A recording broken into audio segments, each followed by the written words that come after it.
धर्म कहता है वसुधैव कुटुंबकम। चलो हर जीव में। तो जब वो हर चीज में है, हर चीज में भगवान है, तो फिर भगवान हर चीज से ऊपर कैसे हुआ? सर हम उसके अंश हैं, संपूर्ण नहीं है। भगवान संपूर्ण है, हम उसके अंश हैं सर। हजारों अरबों खरबों में हम उनके अंश हैं सर। ठीक है, कहने का मकसद ये है कि अगर आपने ये कहा कि एक इंसान भगवान से ऊपर नहीं हो सकता, हालांकि भगवान उस इंसान में मौजूद है, तो ये गलत है। I agree with you. ठीक, अब मुझे बताएं कि क्या एक पत्थर भगवान से ऊपर हो सकता है? सर मैंने आपको अभी समझाया कि हम उस पत्थर की पूजा नहीं करते हैं। हम उस पत्थर की पूजा नहीं करते हैं सर। हम उस पत्थर में ऐसा विजुअलाइज करते हैं, हम असल में उस शक्ति की पूजा करते हैं। वो पत्थर नहीं भी रहेगा, कल हम दूसरा पत्थर लाके पूजा करेंगे। ऐसा होता तो परमानेंट पत्थर होता सर। लाएंगे ना, कल को अगर वो पत्थर न रहे, आपको पत्थर ही नहीं मिल रहा है, तो आप हमारा पूजा अगर करेंगे? मूर्ति विखंडित हो जाता है, हम दूसरी मूर्ति ले आते हैं। हम हर साल मैं लक्ष्मी कहता हूं गणेश जी कि की अगर मूर्ति ले आपको, आते हैं। होल्ड ऑन, अगर आपको मूर्ति ना मिले कहीं, मान लीजिए आप ऐसी जगह रहती हैं, आज हर चीज प्लास्टिक की है, वो प्लास्टिक की मूर्ति बन नहीं सकती, पत्थर है ही नहीं, तो अब आप पूजा करेंगी? बिल्कुल करेंगे सर। किस तरह करेंगी बताएं? तो हमारा धर्म तो हवा, पानी, सूर्य। सर मैं सूर्य की पूजा करूंगी, मैं वायु की पूजा करूंगी, मैं जल की पूजा करूंगी। हम तो प्रकृति की पूजा आप करने वाले अगर लोग हैं। चलें, अगर आप सूर्य की पूजा करती हैं, तो सूर्य की कर लें, फिर आपको मंदिर में वो क्यों चाहिए, यानी स्टैच्यू? सर हमारा धर्म एक, जैसे आप कहते हैं ना कि एक चीज में हम प्रकृति को भी मानते हैं, लेकिन डिफरेंट वे ऑफ मतलब उसको एक्सप्रेस करने का तरीका अलग अलग हो सकता है। नहीं नहीं, बात बात दुनिया में प्योर लॉजिकली और रैशनली होनी चाहिए। आपने कहा कि अगर अगर अगर मूर्ति नहीं होगी तो हम तो सूरज की कर लेंगे, तो सूरज तो है, मूर्ति तो आपको खराब हो जाती है, दूसरी लानी पड़ती है, आप सूरज की पूजा करें ना सीधे, मूर्ति लाने की मस्जिद पे स्थापित करने की जरूरत क्या है? और हजरत इन्होंने अभी एक हर घर में इम्पोर्टेंट होते हैं ना सर। बिना सिंबल्स के हम अगली पीढ़ी को कैसे बताएंगे कि ये जो डीटी थे वो कैसे दिखते थे, क्या उनकी खूबियां थी? तो ये जो डीटी थी कैसे दिखते थे, तो वो डीटी तो कभी गॉड तो दिख ही नहीं सकता ना, तो जो आप दिखा रहे हैं अपनी नस्ल को, वो आप गलत बता रहे हैं। सर आपने कहा कि गॉड दिख नहीं सकते, हमारे धर्म में तो गॉड अवतार लेते हैं, इसी धरती पे आते हैं, बार बार आते हैं सर। अब अच्छा चलें, अब अवतार की बात करते हैं, 1 मिनट रुक जाइए। आतिफ आप कुछ कह रहे थे? आतिफ अयान जी हजरत, इन्होंने कहा कि चूंकि ये खुद को कह रहे हैं कि हम भगवान का अंश हैं, इसका मतलब ये है कि भगवान इन पे डिपेंडेंट है। अंश का मतलब वही होता है कि आप भगवान से जुड़े हुए हैं, अगर आप कहीं हट जाएंगे भगवान आप पे डिपेंडेंट है और आप भगवान पे डिपेंडेंट है। जी, ये भी एक मसला है, रुक जाइए। अब हम मसलन अवतार की बात करते हैं। ठीक है, आपने कहा कि हमारे धर्म में अवतार जन्म लेते हैं। अच्छा, ये जो अवतार हैं ये क्या हैं? ये भगवान के रिप्रेजेंटेटिव हैं या ये भगवान है? सर ये भगवान के विभिन्न रूप हैं, भगवान के ही विभिन्न रूप हैं। भगवान के विभिन्न रूप हैं। तो अब एक बात बताएं कि क्या एक आदमी का एक रूप दूसरे रूप से बेहतर हो सकता है, या दोनों रूप बराबर होते हैं? दोनों अच्छे रूप हैं, कोई बुरा रूप नहीं है, लेकिन दोनों रूप बराबर होंगे या एक दूसरे से बेहतर होगा? सर एक पिता के 10 संतानें हैं, क्या वो अलग अलग नहीं हो सकती, अलग अलग नहीं दिख सकती? तो अगर आप अभी संतान की बात कर रहे हैं, रूप की बात नहीं कर रहे हैं, लेकिन रूप मैं बताता हूं किसको कहते हैं। रूप और संतान में फर्क है। रूप के मतलब यह है कि एक आदमी का एक रूप यह है कि बाज मर्तबा वो बहुत ही नरम दिली के साथ, मोहब्बत के साथ पेश आता है, एक उसका रूप यह है। और एक यह है कि जब वो कोई बुराई देखता है तो जलाल में आ जाता है, गुस्से में आ जाता है, एक रूप यह है बुराई पर। तो मुझे बताएं कि इन दो रूपों में कौन सा रूप ज्यादा अच्छा है? जो अच्छाई का रूप है वो अच्छा है सर। नहीं, दोनों अच्छे हैं ना भाई। एक आदमी जो है उसका एक रूप यह है कि वो बड़ी नरमी के साथ पेश आता है अच्छे लोगों के साथ। दूसरा रूप उसका यह है कि जब वो बुरे लोगों को देखता है तो वो गुस्से में आ जाता है। इनमें दोनों रूप में कौन सा रूप अच्छा है? तो भगवान को हम उनके गुणों की वजह से पूजा करते हैं ना, उनमें ऐसी शक्तियां हैं। I understand. इन दो रूपों में क्या आप किसी एक रूप को ये कहेंगी कि ये वाला ज्यादा अच्छा है, या कहेंगी कि दोनों अच्छे हैं? नहीं, दोनों रूप, जिसमें हमें बुरा गुण दिखेगा हम उसको अच्छा नहीं कहेंगे सर। नहीं नहीं, एक आदमी बुराई से, मैंने पहले ही कहा, एक आदमी बुरे लोगों को देखकर गुस्सा करता है, अच्छे लोगों से मोहब्बत करता है, ये उसके दो अलग अलग रूप है ना, तो दोनों अच्छे हैं। हाँ दोनों ही अच्छे हैं सर। अगर वो बुराई को देख के बुरा मानता है तो दोनों ही अच्छे हैं। दोनों अच्छे हैं। अच्छा, तो अब भगवान का कोई रूप बुरा तो होगा नहीं, सारे अच्छे होंगे। हाँ ठीक। अच्छा, अब जो आपने कहा कि जो अवतार हैं ये भगवान के, ये जो अवतार हैं भगवान के अलग अलग रूप हैं, तो आप मुझे एक बात बताएं कि इन अवतारों में जो सबसे इंपॉर्टेंट अवतार है आपके नजदीक, वो कौन सा है? सर सारे काल और परिस्थिति के अनुसार इम्पोर्टेंट ही है, जैसा काल और समय रहा है उस अनुसार वो देवता आए हैं। आज के समय में सबसे ज्यादा इंपॉर्टेंट अवतार आपके नजदीक कौन सा है, जिसको आप जिसकी पूजा करती हो? सर हम सारे अवतारों की पूजा करते हैं। मैंने सबसे इंपॉर्टेंट पूछा है, क्योंकि एक अवतार है कि जिनको सबसे ज्यादा इंपॉर्टेंस दी जा रही है, वो कौन है? वो है राम जी। ठीक है भाई, जय श्री राम के नारे के साथ सारे काम हो रहे हैं ना आजकल। राम जी को सबसे ज्यादा, राम राज्य यानी पूरा राज्य राम के ऊपर है, पूरा राज्य कृष्ण के ऊपर नहीं है। हमारे देश में पूरा राज्य जो है पूरा राज्य जो है, मैं एक सवाल कर रहा हूँ आपसे, कृष्ण जी महाभारत के जो युद्ध था, जो जंग थी, उसमें उनका बुनियादी किरदार है, ठीक है, उनका बुनियादी रोल है। अर्जुन को वही तो सिखा रहे थे ना। तो आप कृष्ण राज्य छोड़कर आप राम राज्य पर आ गए, जो के बात के हैं।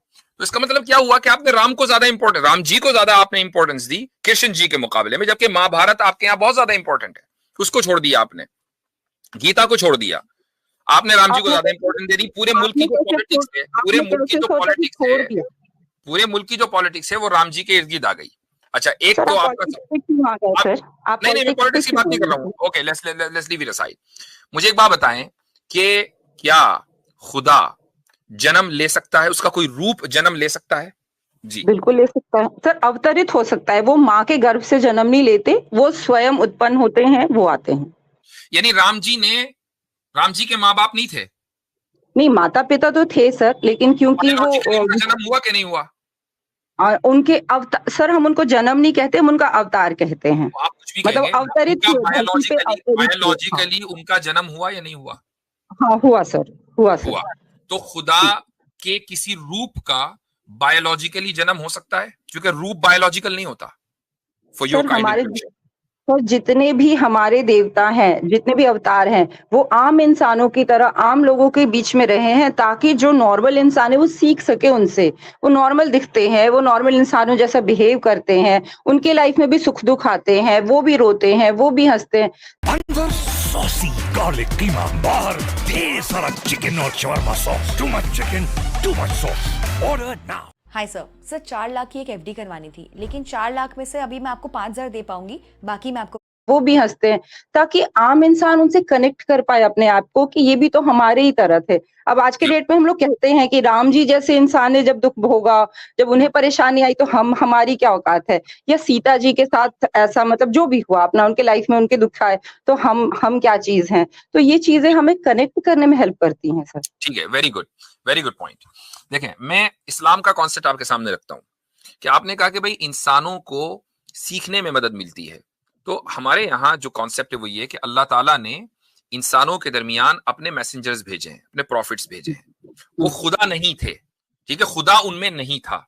खुदा ने अपने मैसेंजर्स यानी रिप्रेजेंटेटिव्स इस दुनिया के अंदर भेजे, जो बायोलॉजिकल ह्यूमन थे, उनके माँ बाप थे, उनकी जिंदगी में हंसी थी, खुशी थी, गम थे, परेशानियां थी, तकलीफें थी, हर वो चीज एक आम इंसान की जिंदगी में होती है, वो उनकी जिंदगी में थी, और उन्होंने अपनी जिंदगी को परफेक्शन के साथ जिया। तो हम उनसे प्रेरणा लेते हैं कि यार हमारी जिंदगी भी ऐसी होनी चाहिए, ठीक है।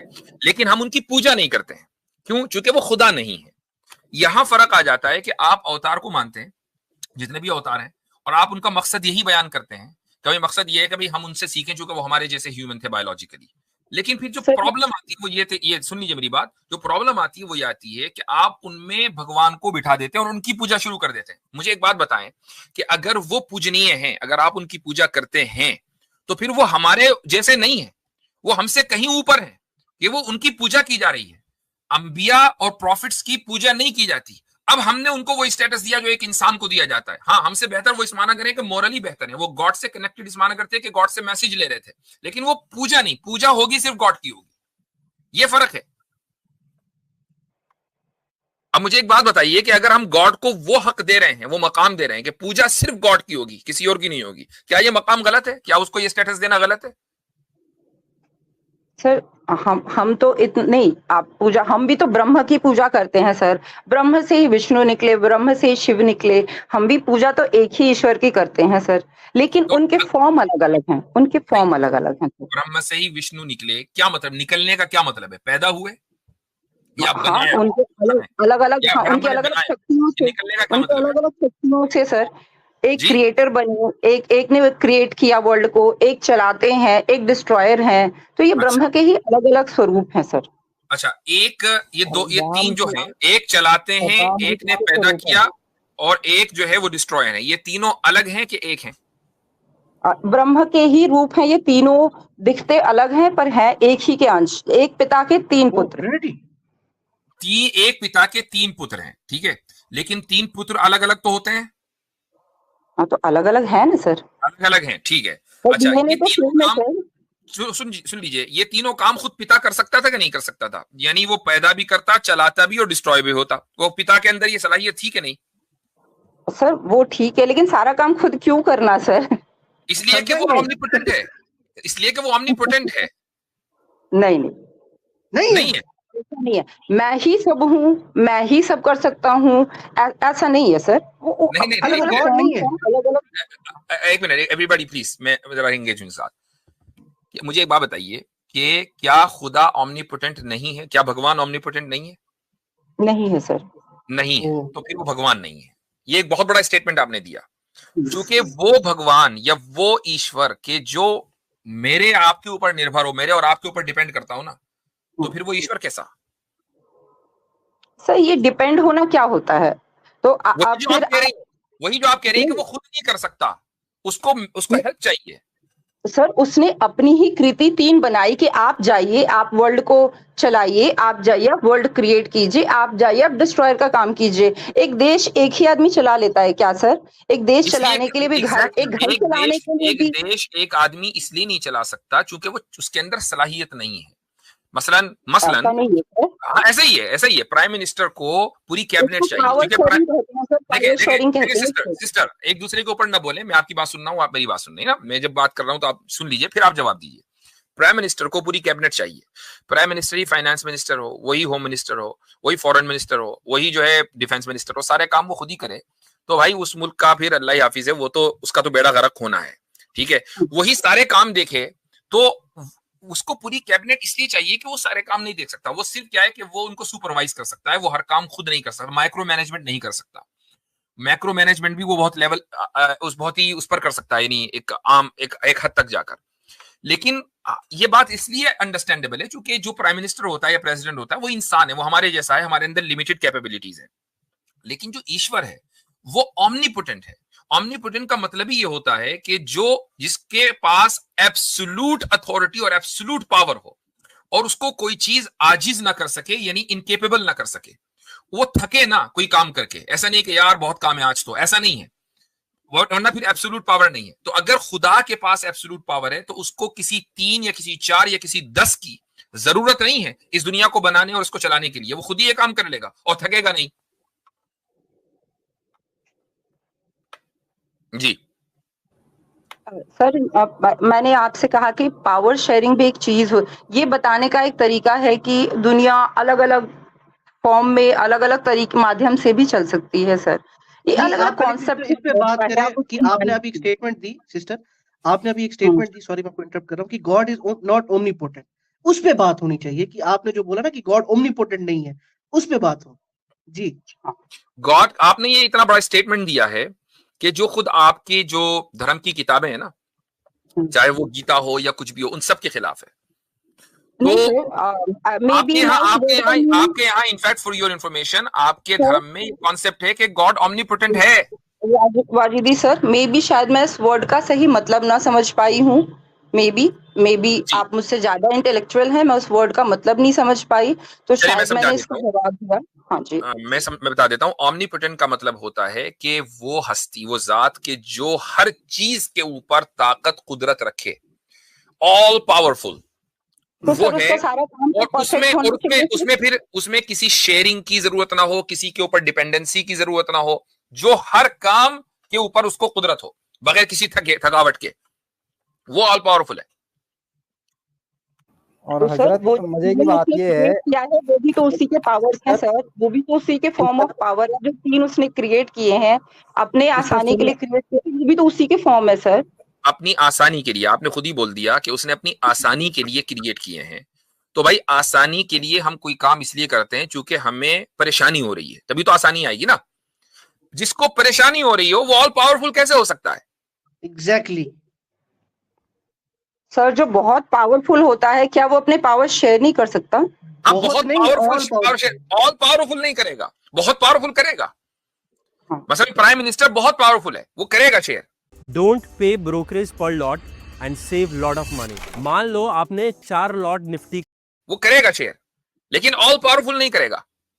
क्यों सर?